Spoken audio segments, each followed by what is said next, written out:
Saudara-saudari terkasih di dalam Kristus Yesus Tuhan kita yang mulia, pada kesempatan ini, saya merasa perlu untuk memberikan pemahaman yang benar mengenai nas firman Tuhan yang terdapat dalam Ulangan 14, 22-26 TB, yang berbunyi sebagai berikut. Haruslah engkau benar-benar mempersembahkan 1/10 dari seluruh hasil benih yang tumbuh di ladangmu, tahun demi tahun, di hadapan Tuhan, Allahmu, di tempat yang akan dipilihnya untuk membuat namanya diam di sana.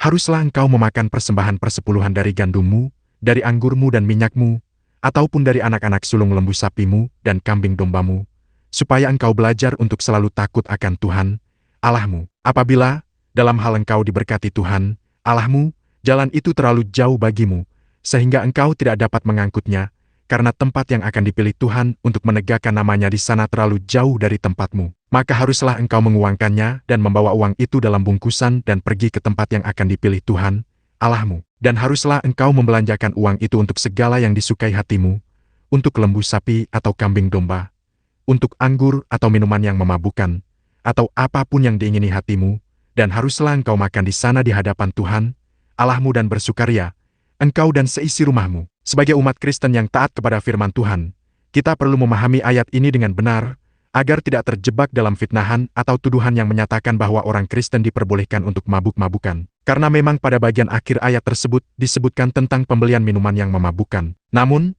jika kita membaca dengan cermat dan mendalam dari sudut pandang teologis yang tepat, firman Tuhan di sini tidak memberikan perintah atau izin untuk meminum minuman sampai pada keadaan mabuk. Yang dimaksud dalam ayat ini adalah pembelian minuman jenis anggur yang telah mengalami proses fermentasi, sehingga menjadi minuman yang mengandung alkohol. Dalam konteks sejarah dan budaya masa itu, anggur dan minuman beralkohol lainnya digunakan sebagai bagian dari persembahan dan perayaan di hadapan Tuhan.